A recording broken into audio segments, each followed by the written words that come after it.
ഈ 5 എലിമെന്റ്സ്, പ്രകൃതി കാണുന്ന ഈ 5 എലിമെന്റ്സിനെ നാം ഉപാസനാരൂപത്തിൽ കണ്ട് അവരെ, ഉപാസന എന്ന് പറഞ്ഞാൽ പൂജയൊന്നല്ല പറഞ്ഞത്, പൂജിക്കുമെന്നല്ല, അതെന്താണ് നമ്മുടെ ജീവിതത്തിലൊരു മാറ്റം വരുത്തി ഇവരെ മനസ്സിലാക്കിയിട്ട് ഇവരെ പൂജിക്കണമെങ്കിൽ പൂജിച്ചോളൂ. ആ പൂജയോടുകൂടി നോക്കുകയാണെങ്കിൽ ഇത്രയും സുഖം ലോകത്തിൽ വേറെ ഒരിടത്തും കിട്ടുകയില്ല. പരമാനന്ദം ഞാൻ പറയാം. പരമാനന്ദമാണ് ഏറ്റവും ആവശ്യം എല്ലാവർക്കും. ആനന്ദം പോരാ, പരമാനന്ദം വേണേ. ആനന്ദം വരും. പരമാനന്ദം കിട്ടണമെങ്കിൽ ഇതേ ഒരു വഴിയുള്ളൂ. അതുകൊണ്ടാണ് ഗുരുനാഥൻ പറഞ്ഞത്, health is the only way, there is no other way. അപ്പൊ ഹെൽത്തിന് വേണ്ടി, ആരോഗ്യത്തിന് വേണ്ടി നമ്മൾ എല്ലാവരും മുമ്പോട്ട് പോകും. നമുക്കിത് മനസ്സിലാക്കാം. ഞാൻ ഓരോന്നും വിസ്തരിച്ച് പറയാം, പതുക്കെ പറയുള്ളൂ, ശ്രദ്ധിച്ച് കേൾക്കൂ. കേട്ടു കഴിഞ്ഞാൽ മതി. തലയിൽ റെക്കോർഡിങ്, ഇവിടെ റെക്കോർഡിങ് നടക്കണ്ട്, വിഷമിക്കണ്ട. തലയിൽ റെക്കോർഡ് ചെയ്താൽ മതി. ഇത്രയും വലിയ ടേപ്പ് റെക്കോർഡർ ലോകത്തില്ല, വേറെ ഇല്ല. ഇത് കഴിഞ്ഞേ ഉള്ളൂ ഈ ടേപ്പ് റെക്കോർഡർ. അപ്പൊ ഇവിടെ റെക്കോർഡ് ചെയ്ത് കഴിഞ്ഞാൽ പിന്നീട് ജീവിതകാലം മുഴുവൻ ഓർമ്മ നിൽക്കും. ആകാശതത്വം എന്താണ്? ഈ ആകാശതത്വം നമുക്ക് കാണാൻ വയ്യ. ഈ പ്രപഞ്ചം മുഴുവൻ നിൽക്കുന്ന ആകാശത്തിലാണ്. ഒരു കാലത്ത് ആകാശത്തെ പറ്റി പറയുന്നത്, ആകാശം എന്നുള്ളത് ശൂന്യാവസ്ഥ എന്നാണ് ഒരു കാലത്ത് ശാസ്ത്രജ്ഞന്മാര് പറഞ്ഞത്. പിന്നെ അത് മാറി.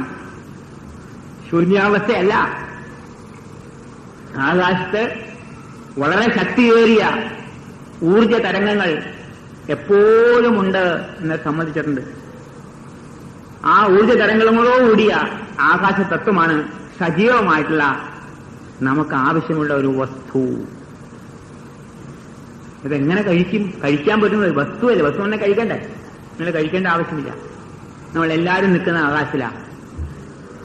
ഈ ഭൂമി ആകാശത്തിലാണ് നിൽക്കണേ, പ്രപഞ്ചം മുഴുവൻ നിൽക്കുന്ന ആകാശത്തിലാണ്. അപ്പൊ ആകാശം എന്നുള്ളത് ഒരു സജീവമായ ഒരു വസ്തുവാണ്, വെറും ശൂന്യമല്ല എന്ന് ശാസ്ത്രജ്ഞന്മാർ സമ്മതിക്കുന്നുണ്ട്.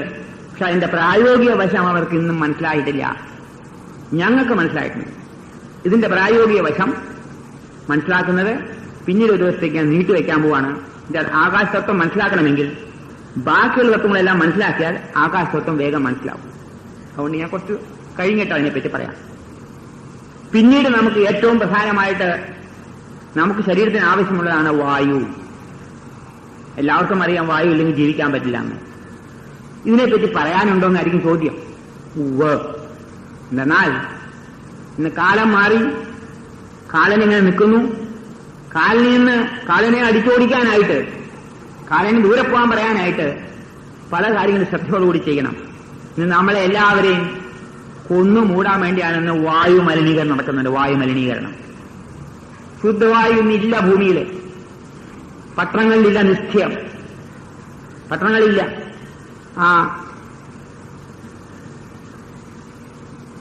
ചിന്നക്കട ആ ജംഗ്ഷനിൽ ഒരു 5-8 മണിക്കൂർ നിന്നാല് നിങ്ങൾക്ക് വളരെ വേഗം ക്യാൻസർ പിടിക്കും. അവിടുത്തെ പോലീസുകാരന്റെ പാവം കഷ്ടകാലമാണ്. അത്ര വായു മലിനീകരണം അവിടെ ഉള്ളത്. അത് മാത്രം ഞാൻ ഒന്ന് പറഞ്ഞുള്ളൂ. ഇന്നക്കടയാണ് ഞാൻ കണ്ടേക്കണേ.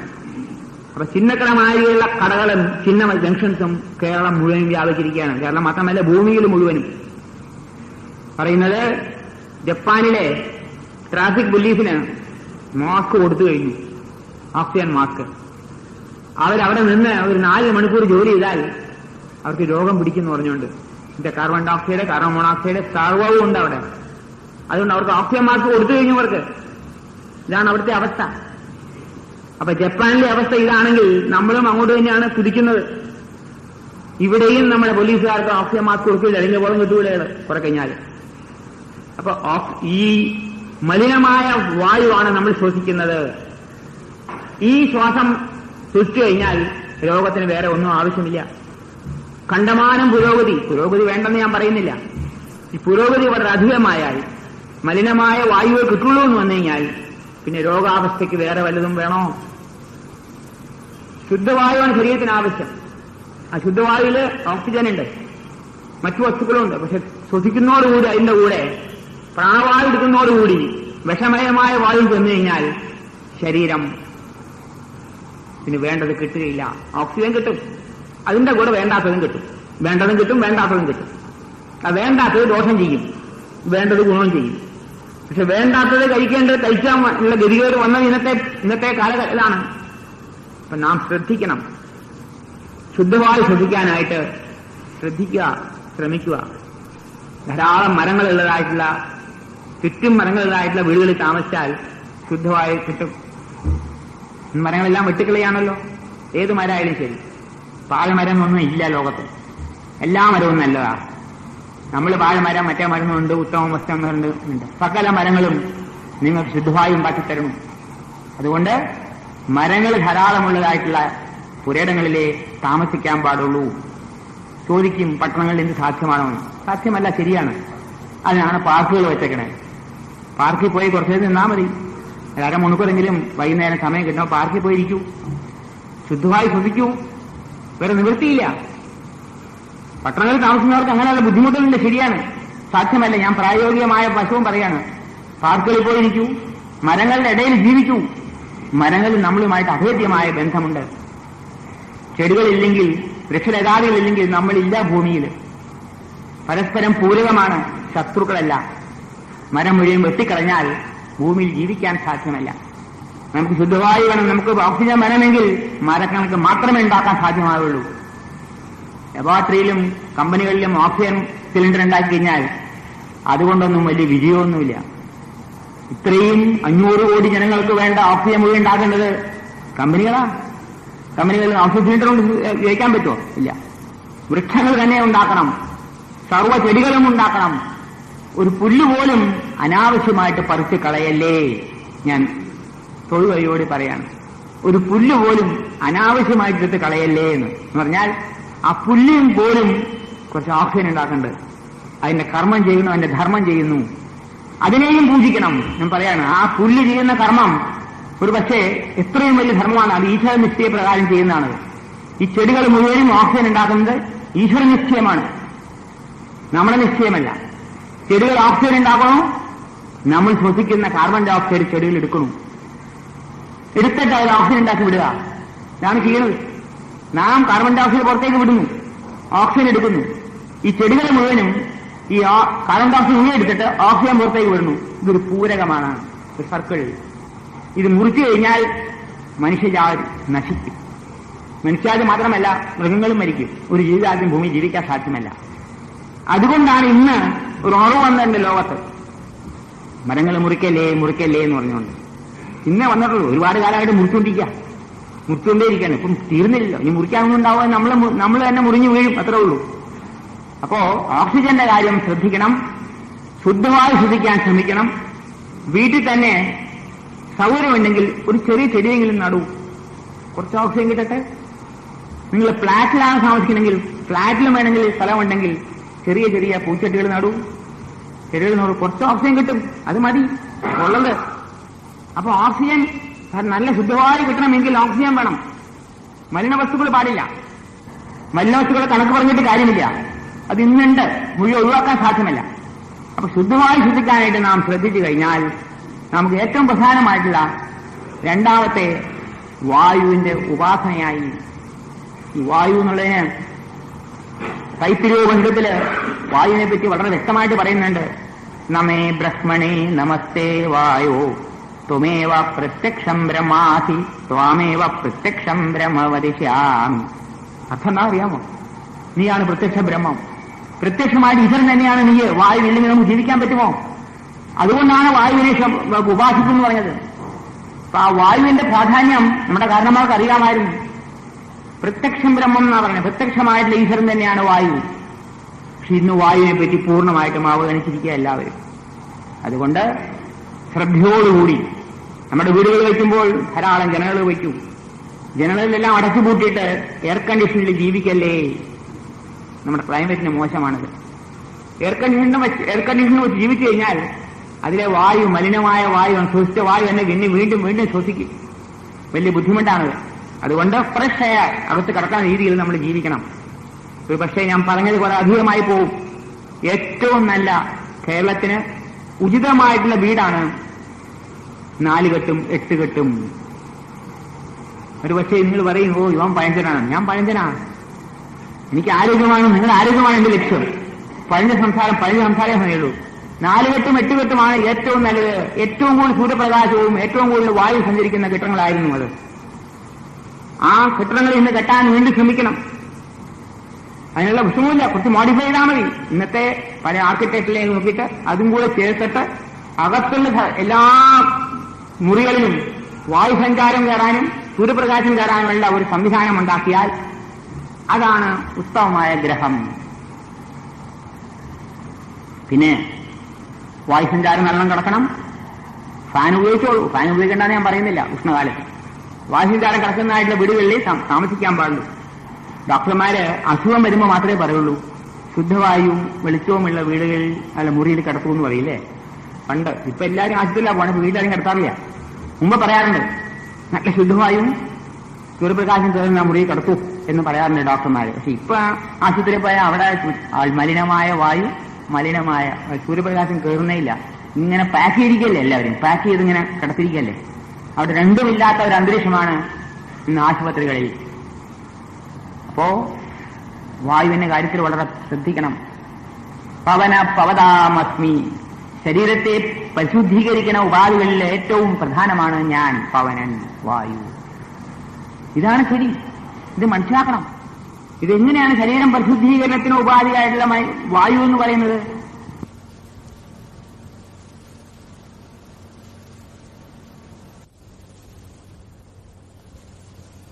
ജലം കൊണ്ട് ശരീരം പുറമേ ശുദ്ധീകരിക്കും, പക്ഷെ അകത്തെ ശുദ്ധീകരണത്തിന് ഏറ്റവും പ്രധാനമായിട്ടുള്ളതാണ് വായു. പവന പവതാമസ്മി. അത് നിന്നുപോയാൽ നമ്മൾ നിൽക്കും. അപ്പൊ അതും പ്രവൃത്തി നടന്നുകൊണ്ടേയിരിക്കണം. അപ്പൊ ഈ ശ്വാസകോശത്തിന്റെ പ്രവൃത്തി കൂടുതൽ കാര്യക്ഷമമാക്കുകയാണെങ്കിൽ നമുക്ക് ആരോഗ്യം കൂടുതലുണ്ടാവും. ഞാൻ വിസ്തരിച്ച് പറയാം. ഈ ശ്വാസകോശം ഇന്ന് മനുഷ്യന്റെ ഈ ഈ മടിയോടുകൂടിയ ജീവിതം കാരണം അവന്റെ ശ്വാസകോശം ശരിക്കും പ്രവർത്തിക്കുന്നില്ല. പ്രവർത്തിക്കുന്നുണ്ട്, നമ്മൾ ജീവിക്കണ്ടല്ലോ. പക്ഷെ അതിന്റെ കാര്യക്ഷമത മാത്രം നോക്കാറില്ല. എത്ര കണ്ട് അതിന് ഉപയോഗിക്കപ്പെടുന്നു.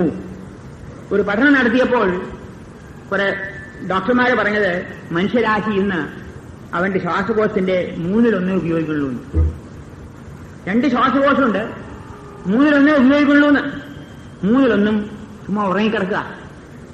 ആ ഉറങ്ങിക്കിടക്കുന്ന ആ ശ്വാസകോശത്തെ ഒന്ന് വികസിപ്പിച്ചെടുത്തു കഴിഞ്ഞാൽ കൂടുതൽ കാര്യക്ഷമമാവുകയില്ലേ? നമുക്കെല്ലാവർക്കും ഒരു വയറ് തന്നിട്ടുണ്ട്. ഈ വയറിനെ നമ്മൾ കണ്ടമാനം ഉപയോഗിക്കുന്നുണ്ട്. അവിടെ കണക്കില്ലാവോ? ആഹാരത്തിന് വയറിന്റെ ദഹനം നോക്കിയിട്ടല്ല ഉപയോഗിക്കുന്നത്, അതിങ്ങനെ ഇട്ടുകൊണ്ടേയിരിക്കുന്നുണ്ട്. അപ്പൊ വയറിനെ നമ്മൾ നല്ലവണ്ണം ഉപയോഗിക്കുന്നു. വയറിന്റെ ഉപയോഗത്തെ പറ്റി നമ്മൾ ചിന്തിക്കാറേയില്ല, അസുഖം വരുമ്പോഴേ ചിന്തിക്കാറുള്ളൂ. ശ്വാസകോശത്തെ പറ്റി എന്തിനു മറക്കണു? ഈ ശ്വാസകോശത്തെ പറ്റി മറക്കുമ്പോഴാണ് ചില രോഗങ്ങൾ വരുന്നത്. ശരീരം മുഴുവനും എപ്പോഴും പരിശുദ്ധീകരിക്കുന്നതായിട്ടുള്ള അവയവമാണ് ശ്വാസകോശം. നാം ഉണർന്നിരിക്കുമ്പോഴും സ്വപ്നാവസ്ഥയിലും സുസുപ്തിയിലും നിരന്തരം പ്രവർത്തിക്കുന്ന അവയവമാണിത്. നമ്മുടെ കയ്യിലല്ല ഈ പ്രവർത്തനം. കുറച്ച് നമ്മുടെ കയ്യിലുണ്ട്. ശ്വാസം പിടിക്കാൻ പറ്റും മുങ്ങി കുളിക്കുമ്പോൾ. പക്ഷേ നിർത്താൻ പറ്റില്ല. നമുക്ക് നിർത്താൻ പറ്റും, വേറെ കുറെ ഗുളിക കഴിക്കാൻ നമുക്ക് നിന്നുപോകും, അത് കാര്യം വേറെ. അപ്പൊ ശ്വാസകോശം പ്രവർത്തിക്കുന്നത് സ്വയമാണ്. ജീവനാണ് അതിന്റെ ആധാരം. ജീവനാണ് ശ്വാസകോശത്തെ ഓർഡർ ചെയ്യുന്നത്. നമുക്കറിയാമോ, മനുഷ്യൻ ജനിച്ചു കഴിഞ്ഞാൽ ഉടനെ ആ കുട്ടി ആദ്യ ശ്വാസം വലിക്കും. അതോടുകൂടി തുടങ്ങി. ആ എടുക്കാൻ പറഞ്ഞത് ആരാ? ആലോചിക്കേണ്ട വളരെ. ആരാണ് നിങ്ങൾ ജനിച്ച ഉടനെ ശ്വാസം വലിക്കാൻ പറഞ്ഞത്? അമ്മയാണോ? അച്ഛനാണോ? വൈറ്റാട്ടിയാണോ? ഡോക്ടറാണോ? വൈദ്യനാണോ? ആരുമല്ല, ജീവൻ അല്ലേ? ആ ജീവനാണ് വലിക്കാൻ പറയുന്നത്. അപ്പൊ ആ ജീവനാണ് ഈ ശ്വാസകോശം നിയന്ത്രിക്കാൻ കുറിച്ചല്ലേ? ജീവൻ ഉണ്ടായിരുന്നു, ജീവൻ പിന്നെ വന്നതല്ല. അമ്മയുടെ ഗർഭത്തിലേ ജീവനുണ്ട്. ഈ ശാസ്ത്രജ്ഞന്മാരുടെ ചില പ്രവചനങ്ങളൊക്കെ കേൾക്കുമ്പോൾ ചിരി വരാറുണ്ടെങ്കിൽ അവരെ അധിക്ഷേപിക്കല്ല. അവരുടെ ചിന്താമണ്ഡലം അത്രേ പോയിട്ടുള്ളൂ. വലിയ നോബൽ ലോറേറ്റ്, പേര് മറന്നുപോയി, അദ്ദേഹം പറയാണ്, മനുഷ്യൻ ജീവൻ എപ്പോഴാണ് പ്രവേശിക്കുന്നതെന്ന് ചോദിച്ചു അങ്ങേരത്ത്. ഈ ശാസ്ത്രജ്ഞന്മാർക്ക് എല്ലാത്തിനും അഭിപ്രായം ഉണ്ടല്ലോ. ഇന്നത്തെ രാഷ്ട്രീയക്കാരുടെ മാതിരിയാണ് ശാസ്ത്രജ്ഞന്മാർ. രാഷ്ട്രീയക്കാർ എല്ലാത്തിനും അഭിപ്രായം പറയില്ലേ? ശാസ്ത്രജ്ഞന്മാരെ അഭിപ്രായം പറയണം. ജനിച്ചു കഴിഞ്ഞാൽ ആ കുട്ടി വായ തുറന്ന് കരയും. അപ്പൊ വായ കൂടിയാണ് ജീവൻ കയറുന്നതെന്ന്. ഇത്രയും ആലോചിക്കാത്ത പറഞ്ഞ ഒരു സ്റ്റേറ്റ്മെന്റ് ലോകത്തുണ്ടോ? തനി വിഡിത്തം, പമ്പര വിഡിത്തമല്ലേ അത്? ഈ കുട്ടി ജനിച്ച ഉടനെ കുട്ടി കരയുന്നു. അപ്പൊ കരയാൻ ഇങ്ങനെ പ്രേരണ വന്നു? ജീവനില്ലെങ്കിൽ കരയോ? ഇത്ര ആലോചിച്ചിട്ടില്ല. അപ്പൊ ജീവനുള്ള ഒരു കുട്ടി കരയുമ്പോഴാണ് ജീവനകത്ത് കയറണേന്ന്. അയ്യോ, എന്താ അർത്ഥമേന്? ഒരു വലിയൊരു ശാന്തമായിട്ട് പറഞ്ഞതാണ്. അപ്പൊ ആലോചിച്ചില്ലെന്നർത്ഥം. അങ്ങനെ ഒരു മാത്തമാറ്റിക്സിനെ, ഫിസിക്സിനെ, കെമിസ്ട്രിയൊക്കെ പഠിച്ചിട്ടുണ്ടാവും. പക്ഷെ ഇതറിയില്ല, ഈ വിദ്യ അറിയില്ല. ആ ജീവൻ ആണ് നിങ്ങളെ ശ്വാസകോശത്തെ പ്രവർത്തിക്കുന്നത്. ആ ജീവൻ ശ്വാസകോശത്തെ പ്രവർത്തിക്കാനായിട്ട് എപ്പോഴും ഓർഡർ ചെയ്യാണ്. 24 മണിക്കൂറും നിങ്ങൾ ഉറങ്ങുമ്പോഴും സ്വപ്നം കാണുമ്പോഴും നിങ്ങൾ എന്ത് ജോലി ചെയ്യുമ്പോഴും അത് പ്രവർത്തിച്ചുകൊണ്ടേയിരിക്കണം.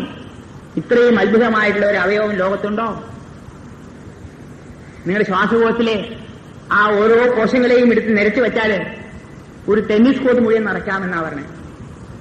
അത്ര വലുതാണത് ഓരോ കോശം കൊടുത്താലും. പക്ഷേ നിങ്ങൾ 1/3 ഉപയോഗിക്കുന്നുള്ളൂ. എന്തുകൊണ്ട്? മടി, മടി, മടി. മലയാളി കൂടുതൽ മടിയനാണ്, മനുഷ്യനും മടിയനാണ്. കൂടുതൽ ഇലക്ട്രിസിറ്റിയും സംവിധാനങ്ങൾ വന്നപ്പോ, പലതിനും ചെയ്യാൻ, ജോലി ചെയ്യാനൊക്കെ ഇലക്ട്രിസിറ്റി വന്നപ്പോ മടി കൂടുകയും ചെയ്തു. സാധാരണ ഭയങ്കര മടിയനാ മലയാളി. ഞാൻ എപ്പോഴും പറയാറുണ്ട്, തമാശയായിട്ട് പറയാറുണ്ട്. ഈ ബീഡിയും വലിച്ച് ഇങ്ങനെ ഇരിക്കുവൻ, അവർ ഒരു ജോലിയും ചെയ്യില്ല. ഇതാണ് ഏറ്റവും വലിയ ഇത്. ബീഡി വലിച്ച് നടക്കാം, ഇതിനപ്പുറം അവൻ ജോലി ചെയ്യുന്നില്ല. ഒരിക്കൽ ചെന്നൈയാനന്ദ സ്വാമിജി മലയാളിയുടെ മടിയെപ്പറ്റി വിവരിച്ച് പറയണ്ടായി. ഒരു തവണ അവർ പറഞ്ഞത്, ഈ മലയാളി എങ്ങനെ വെച്ചാൽ ഇതിങ്ങനെ ഇരിക്കും.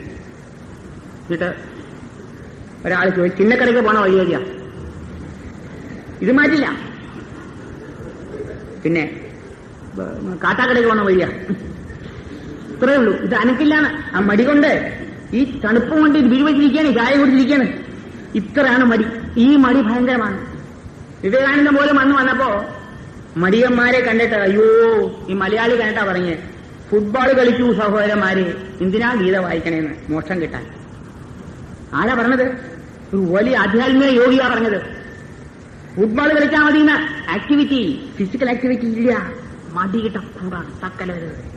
ദുബായിൽ നിന്ന് പണം വരണ്ട്, അബുദാബിയിൽ നിന്ന് പണം വരണ്ട്, ഞാൻ വെറുതെ ഇരുന്നാ? ഇങ്ങനെയാണ് വിചാരം. ഈ മടിയാണ് നമ്മളെ തകർക്കുന്നത്. മടി കുലം കെടുത്തും, ശരീരവും കെടുത്തും. ആക്ടിവിറ്റി വേണം. എന്തെങ്കിലും ആക്ടിവിറ്റി ചെയ്യൂ. കായികമായിട്ടുള്ള എന്തെങ്കിലും ആക്ടിവിറ്റി ചെയ്യൂ. സൂര്യ നമസ്കാരം ചെയ്യൂ, ഉട്ടക് ബൈഠക്ക് ചെയ്യൂ, വീട്ടിൽ നിന്നുകൊണ്ട് തന്നെ ജോഗിങ് ചെയ്യൂ. സൂര്യ നമസ്കാരം ഞാൻ കാണിച്ചു തരാം അടുത്ത 22-ാം തീയതി. സൂര്യ നമസ്കാരം കാണിച്ചു തരാം. പല വ്യായാമങ്ങളും ചെയ്യാം. ഒന്നും ചെയ്യാതിരിക്കല്ലേ, എന്തെങ്കിലും വ്യായാമം ചെയ്യും. ഓഫീസിൽ പോകുമ്പോൾ നടക്കൂ കുറച്ച്. ആ ബസ് സ്റ്റോപ്പിലേക്ക് ഓടിച്ചാടി ബസ്സിൽ കയറരുത്. 2 സ്റ്റോപ്പ് നടന്നാൽ കുഴപ്പമില്ലല്ലോ. എന്നിട്ട് എല്ലാവർക്കും ബസ് എന്റെ ഓഫീസിന് മുമ്പിൽ ഇറങ്ങണം, അല്ലെങ്കിൽ സഹായിക്കും. കണ്ടക്ടറെ സഹായിക്കും. ഞാൻ കണ്ടുള്ളതാണ്. എന്തിനാ അവിടെ കൊണ്ടുവരുത്തി? അവിടെ അല്ലേ നിർത്തേണ്ടത്?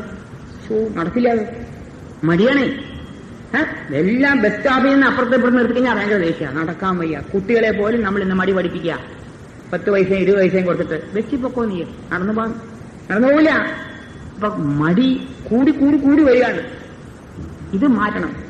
ഇത് മാറ്റിയില്ലെങ്കിൽ നമുക്ക് ആരോഗ്യം നിലനിർത്താൻ സാധ്യമല്ല. വ്യായാമങ്ങൾ ചെയ്യണം. കളിയും ഇതൊക്കെ ഇനി ഇല്ല. കളി കാണുന്നവരേ ഉള്ളൂ, കളി കേൾക്കുന്നവരേ ഉള്ളൂ, കളിക്കുന്നവർ കുറവാണ്. ഇല്ലേ? നോക്കിയിട്ടുണ്ടോ? ടി വിയിലൊരു ക്രിക്കറ്റ് കളിയോ ഒരു വോളിബോളോ അല്ലെങ്കിൽ ഹോക്കിയോ കളി വന്നാൽ എല്ലാവരും അവിടെ ഇരിക്കും. കോടിക്കണക്കിന് ആൾക്കാർ കളി കാണണ്ട്, കളിക്കുന്നില്ല. കളി കണ്ട് ഇരിക്കുക. കളി കണ്ടു കഴിഞ്ഞാൽ ആരോഗ്യം കിട്ടുമോ? കളി കേട്ട് കഴിഞ്ഞാൽ അതുകൊണ്ട് ചിലർക്ക് മുമ്പ് ടി വി ഉണ്ടായിരുന്നില്ല. എനിക്ക് ഓർമ്മയുണ്ട്, ഞാൻ കോളേജിൽ മാഷായിരുന്നപ്പോ കോയമ്പത്തൂർ എഞ്ചിനീയറിംഗ് കോളേജിൽ 5-6 കൊല്ലം പഠിപ്പിക്കാനുണ്ടായിരുന്നു. അവിടെ ഞാൻ തമാശ പറയായിരുന്നു, കളി കേട്ട് ചിരിക്കുന്നവരെ സമ്മതിക്കണം ഞാൻ പറഞ്ഞു. കളി കേട്ട് ഇങ്ങനെ അയാള് ഹട്ട് എന്ന് പറഞ്ഞ ആള് 50 എന്താ പറയുക, ക്രിക്കറ്റിന് എന്താ പറയുക, 50 റൺസ് എടുത്തു, ഹായ് എന്ന് ചാടും. കളി കേട്ട് ചിരിക്കും. ഇതെന്തായി? കളിച്ച് രസിക്കാം, കണ്ടും രസിക്കാം. കേട്ട് രസിക്കണ പരിപാടി കുറെ അധികം തന്നെയാണ്. Too much. നമ്മള് വ്യായാമങ്ങളിൽ ഏർപ്പെടണം. അല്പം നടക്കാൻ പഠിക്കൂ. കാലത്ത് വേണമെങ്കിൽ ഓടിക്കോളൂ.